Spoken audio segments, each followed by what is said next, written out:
I let my emotions show and control me, which I hate. Story 1.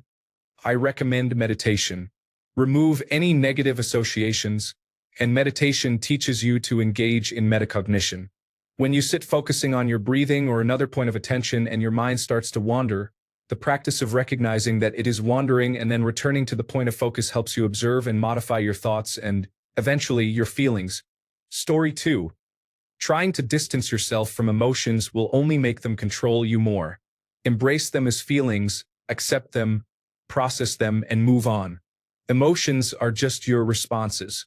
They do not mean any more or less than you make them out to be. Story 3. Read more, anything science fiction, novels, dictionaries. Practice delayed gratification. Avoid short videos, reels, and TikTok clips. Replace them with long-form content, such as movies. This shifts your mindset. You learn to be patient and to wait. This is important for controlling your emotions. Story 4.1. Be impeccable with your word. Do not take things personally. Do not make assumptions. Always do your best. Story 5. I accept that there are things I cannot change no matter how much emotion, money, or time I invest. Story 6. Acceptance of the fact that your emotional state does not alter the course of events. The world will always challenge you and leave you exhausted. Being happy, sad, or angry about it changes nothing except that it drains your energy.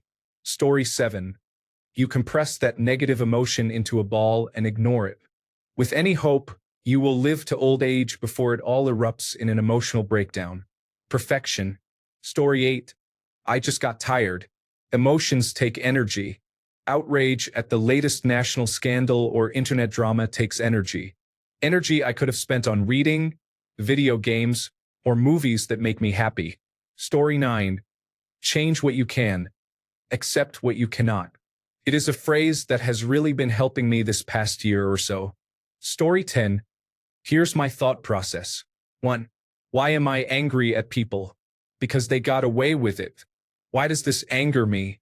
Because I crave victory, meaning resolution, and they left the situation before it could be resolved to my liking. This is not a personal failing of mine, but rather a bad circumstance. This is unfair. The fact that this makes me angry angers me more. The second anger at myself is a greater loss since I have nobody to blame but myself. I can blame it on someone, the chemicals in my brain. Therefore, I have gained a competitor for life.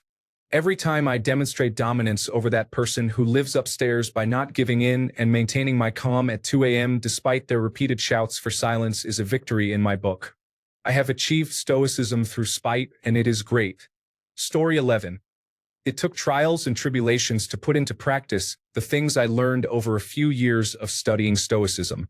It was exceedingly difficult for me at times, but I am glad I had resources available related to Stoic teachings whenever I found myself struggling. Story 12. I have had no problem regulating my adrenaline gradually rather than on or off in most situations. I can show the amount of emotions I choose to show. I struggle with people acting spoiled or idealistic. Then my anger can get hold of me, sometimes too much. Story 13. I read a few of the Stoic books and started practicing the principles I learned. I joined a discussion group on a communication platform to support my practice. I also listened to the Daily Stoic podcast. Letting go of things I cannot control was probably the hardest part, but I like to think I am improving every day. Story 14. There is no set of policies or habits for adopting a Stoic state of mind, as it is natural for human beings to be influenced by their emotions and desires. These shape every decision we make and affect how we handle stressful situations. Fighting against such emotions requires you to override built-in instincts. The only way to develop even a loose approximation of a Stoic mindset is to repeatedly endure extraordinary events throughout your life that force your brain to enter a more apathetic mode of processing hardships, enabling you to cope more effectively. You will not find any ritual that will make you Stoic, and that is okay. Story 15. Having constant pain and being exhausted makes me care less and less about things. I am not yet Stoic, but I am getting there and do not care about it. Story 16. Cognitive behavioral therapy really helped to reframe my way of thinking. I learned to accept and move on from a lot that used to bother me. We cannot control everything in the world, but we can control how we respond and react. Also see acceptance and commitment therapy. Story 17. I started trying really hard to differentiate my problems from other people's problems. Also, what I can control versus what I cannot control. It has helped a lot. Story 18. It takes practice, King, but I think it became a defense mechanism. I just realized that putting any mental weight on something I cannot control is a waste. I have also learned to show indifference when people have tried to disrespect me. All that said, I also express my feelings when important. Story 19. Stoicism is something you learn to do, not really a mindset change. It is a very effective way to regulate your emotions. Also, do not confuse emotional suppression with stoicism.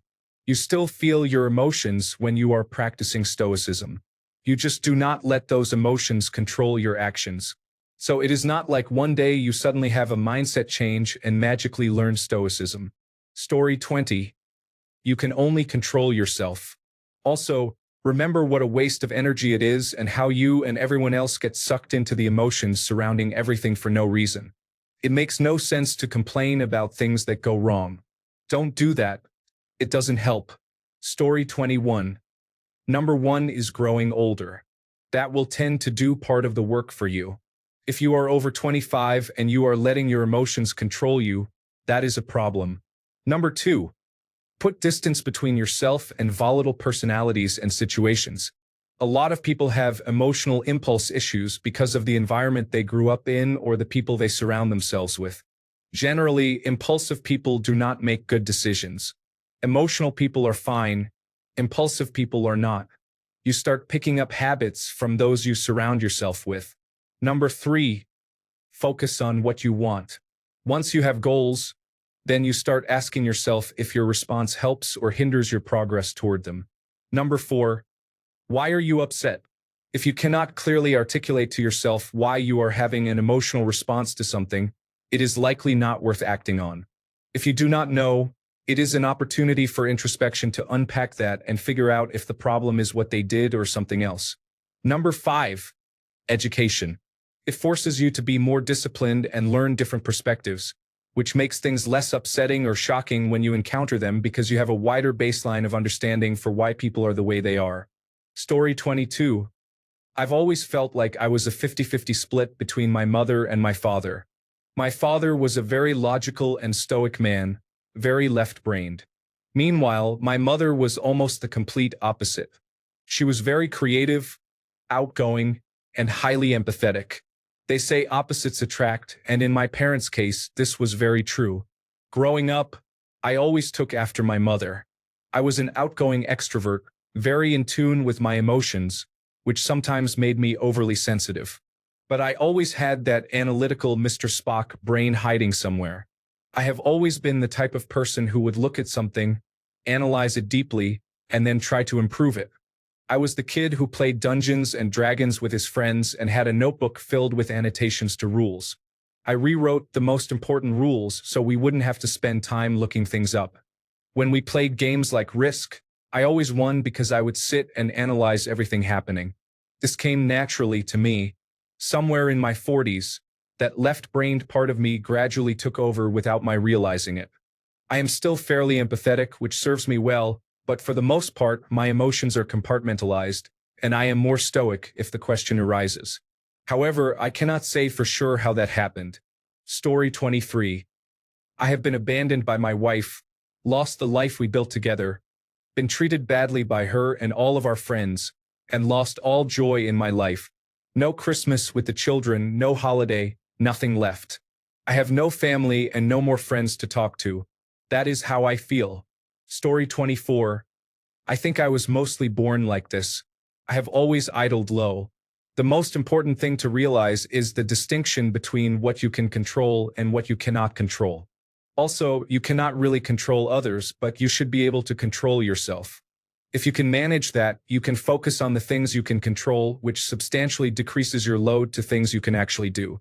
Worrying about things outside of your control is pointless. There has been a push for men to be more emotional, and I believe it has been to the detriment of those who have listened. Men exist in reality. There is rarely a safety net for men. There are few to no men's shelters. If you see the homeless, it is surprising if they are not men. Rationality is how our ancestors hunted mammoths. Stay in reality, know what you can affect and what you cannot. Story 25. Letting them show is fine. Having them control you is an emotion regulation problem. Usually, people who struggle with this have trauma or emotional neglect in their histories quite often. The best way forward is determined by how you first got to this place. Story 26. 1. Realizing whenever I started getting emotional in a negative way, it was probably my ego going into defense mode. So I would disengage until the emotion subsided, then reconsider whether there was action to be taken or if it was an overreaction on my part. It is not always clear-cut, and sometimes the answer can be both, but often it is the ego doing ridiculous things to defend itself. Dissociate from the critical inner voice when it is in automatic reaction mode. Practice regarding it as a character in your inner dramatis personae. Thank it for chipping in and dismiss it. Story 27. Experiencing trauma can affect you. I do not recommend it. It is okay to show emotions. What matters more is how you act on them. Story 28. In my opinion, being more stoic is like building up a callus. You harden in the places you need to, based on having hard experiences. But you can't develop a callus ahead of time. The hardship is what builds the callus. If your life is too comfortable, you won't build calluses. You need to seek out hardship. Cold plunges, intense exercise, putting yourself out there with relationships, risking great failure by making a career change. These are all things that will help you build calluses. There is no refinement without some flames. No beautiful landscape exists without a glacier scraping away huge swathes of it. Life just doesn't work that way. Story 29. Suffering is something all humans experience, regardless of gender. For men, however, society places us in a position where if we hold any form of power and control, we must display it when faced with challenges. I recently lost a friend to suicide last Monday. I had no one close by to offer a hug, so I cried alone. My mom did not come to console me, and all my friends were coping in their own ways. Being alone in such a terrible situation was the result of me showing my emotions openly. It wasn't anger. I am the sensitive type in real life. I realized that society does not care for men like me, socially awkward, sensitive men, unless it is convenient for people to acknowledge us at that moment. People do not want to hear about a man's suffering, no matter how much pain he is in. Women especially want men to be strong so they can be emotional and lean on us. We are never allowed to lean on each other, even though there are calls to let men show weakness. Stoicism in men is seen as reliability and near infallibility. It's unfair to expect this from us when we have little real power or control as everyday men in society. When I learned my friend died and called my mom, I cried, and she said she was drinking too much. I don't drink often. I had 4 beers that night, but I could tell she expects me to get over it quickly. The abuse I suffered as a child from my stepmother and father, along with abuse from caregivers my mom left me with, is something she expects me to have moved past by now. I am almost 40, but that pain never goes away, and I am told I have to pretend it never happened. What makes me more stoic is that I must face the cruelty of others and the dismissiveness from my own mom alone. No one will rescue me or help me. People will abandon you the moment it suits their interests. You don't get acknowledged by others if you are average-looking and suffering. You are on your own, and it's your own fault for being born unattractive and male. Story 30. Stoicism is not a lack of emotion, the ability not to show them, or complete control over them. The root of Stoicism as a philosophy is to ensure that your perception of reality aligns with what reality actually is. This exercise in itself helps regulate reactions and emotions because very few situations are as dire as our initial instincts often make them seem. It is not simply a mindset to change. It is a way of thinking, a mental tool. It takes practice to use it well. I do not think I do it perfectly yet. Story 31. I faked it till I made it. It was the late 1990s, and I was just tired of being so afraid about everything, so I decided to stop doing that. Make no mistake, this was absolutely an act for a long time, but I knew how I wanted to be perceived and, at least publicly, put up a strong front. Eventually, the Buddhist temple in my neighborhood offered free meditation lessons, and the Zen monks there really helped me reach a point where I could truly start letting unimportant things slide off me. I still meditate regularly, and honestly, situations that get under my skin are pretty rare. Story 32. When you have been in a storm long enough, it will pass eventually, only for another storm to come and rock you again. Sometimes you encounter two storm cells merging. When you have experienced a multitude of storms for what feels like an eternity, it eventually sets in that you cannot change the weather, only how you react to it. Stoicism is how you respond to life. Emotions are acknowledged and accepted, but they are managed. Story 33. Read the Meditations of Marcus Aurelius. I saved some of the passages that stood out to me, and I look at them from time to time. It helps to keep me grounded. Story 34. Aging certainly helps. You realize that most things do not matter and you have little to no control over most of it. The only control you have is how you respond. One piece of advice that I received late in life but still sticks with me was about handling someone being confrontational with you. I think it actually applies to most of life. That advice is to never show your enemies or detractors that you are affected by them, because it gives them power. Story 35. The biggest thing is to evaluate one key thing. What can I control? I cannot control the driver on the road who cut me off and flipped me off. However, we did not crash. I am unharmed and still alive. I can control my anger and my reaction. I have always had a bad temper.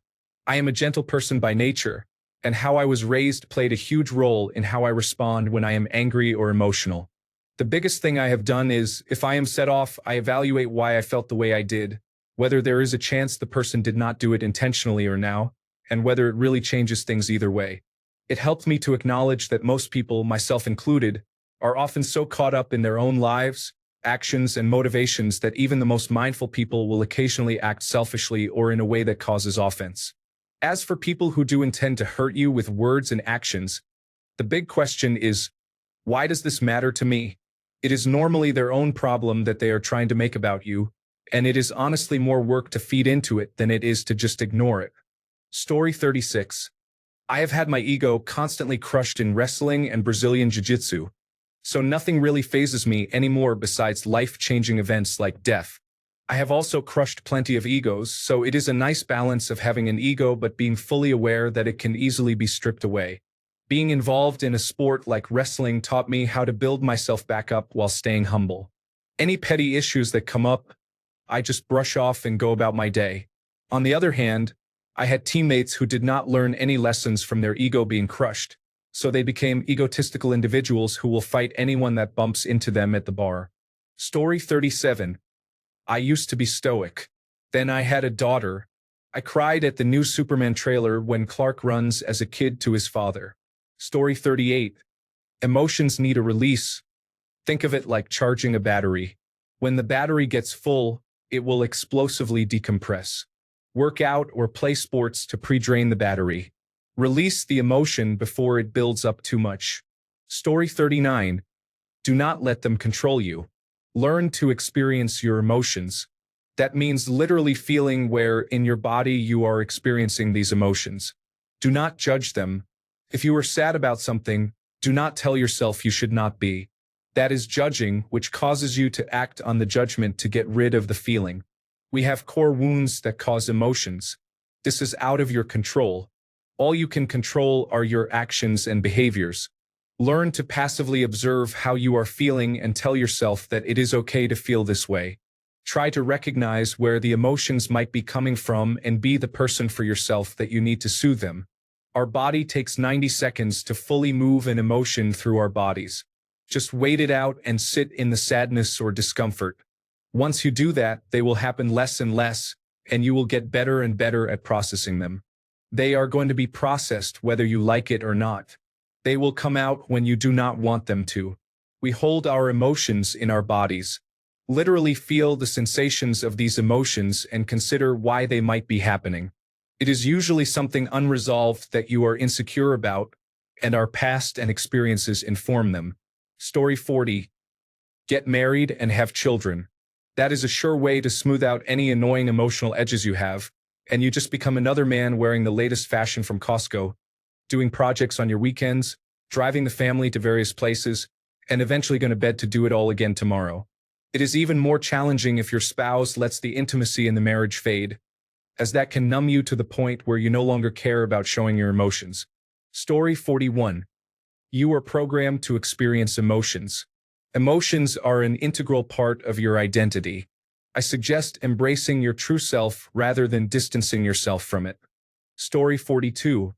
Exploring emotions on the internet. Mainly the environmental factors caused it. One can fight things 1,000 times in 1,000 ways. They will only be marginally better, sometimes even worse. One can embrace things as they are, imperfect. Story 43. Read books on stoicism. One idea stayed with me and helped me during my lows. Take some time to imagine the worst possible outcome in any given situation and follow it to its logical conclusion in your mind. Really imagine living through it. It is hard, but once you have done that, my anxiety disappeared, and everything else seemed less significant. Also, take action for better or worse. It reduces anxiety. Story 44. I think it is one of those things where, to truly embody it, you need to hit some sort of personal rock bottom. Story 45. Funnily enough, I did not know I was stoic until someone mentioned it. I arrived there through a somewhat less purposeful path, like trying to be more calm and accepting of the world as it is, basically using the saying, change what you cannot accept what you cannot change as a way of life. Story 46. Read the Stoics and understand what it means to live that philosophy. I recommend Marcus Aurelius Meditations or Epictetus Discourses. If you would like more explanation, try How to Be a Stoic by Massimo Pigliecci. Story 47. I believe it is an evolutionary step when you allow yourself to be more stoic. One day you may become stoic. Some people wake up and quit cigarettes without any plan to quit, so if that can happen, becoming stoic is possible. You just need to believe you can and work towards becoming it. Story 48. Read your Bible. There's plenty in it about handling emotions. Begin reshaping how you respond by becoming more self-aware. Find an accountability partner, someone who will honestly challenge you. If you are not already exercising, start doing so to build discipline. Also, change how you view and speak to yourself. We are often our own worst critics and may not realize how harmful that can be to our growth. Be intentional in all these areas, and you will become the master of your emotions. Story 49. Being stoic is not the same as not showing emotions. That said, a healthy amount of not caring is helpful in many situations. How to get there? Mental hygiene. Reevaluating your thoughts. Do not believe everything you think. Story 50. Every day, waking up is a gift from God. Some people did not wake up this morning. It is a privilege to live and be part of this beautiful, tragic planet. I do not believe in God, but I am always grateful for this experience on this planet. I can pray to the sun, to the clouds, to the trees. I can be grateful and love all of God's creations without being religious. Gratitude is powerful. Change your mindset. Only worry about things you have control over. In other words, only worry about yourself. You cannot control other people. You can only control yourself. Story 51. 1. I read a book about Stoicism. I attended a support group for adult children of alcoholics. Prayer and greater involvement in my parish church. I set some life goals for myself. I have a hobby that brings me joy. Story 52. For me, it was simply discipline and just doing it. I also participated in the Junior Reserve Officers Training Corps and enlisted, although I flunked out of basic training, so I am able to draw on that past experience. Even still, it is highly difficult. Start by continuously doing one particular thing every day, whether it is adopting a sleep pattern, avoiding a certain type of food you should not be eating, or meditating. Choose something easy to incorporate into your daily life. Start there and work your way up, adding more positive routines to your daily life. It is going to be hard, but it is possible. Also, do not be upset if you skip a day or two. No one is perfect. Story 53. Please don't do this. I have been in therapy for over a year just to be able to get back to my emotions. I still can't. Try to control your emotions and share them only with the right people. This is almost always another man. Women seem to have a 50-50 reaction to negative male emotions, so try to avoid that. To men, cry your heart out, for real, but not every week. Only when you need to. If someone you know passes away and you cry to friends every week for 2 to 3 months, eventually they will get annoyed, which is understandable in my opinion. To women, you should be able to share with men, but especially when they depend on you, you should not let them know when you no longer know how to handle something. That takes away their sense of security. Always show if you are down or sad, but don't let it keep you down. For anyone wanting to reply to me, please know this is my own opinion and how I am learning recently to reconnect with my emotions without scaring people off by showing too much all at once. Thanks a bunch for sticking around till the end of the video. Remember to subscribe, and until next time, stay awesome and goodbye.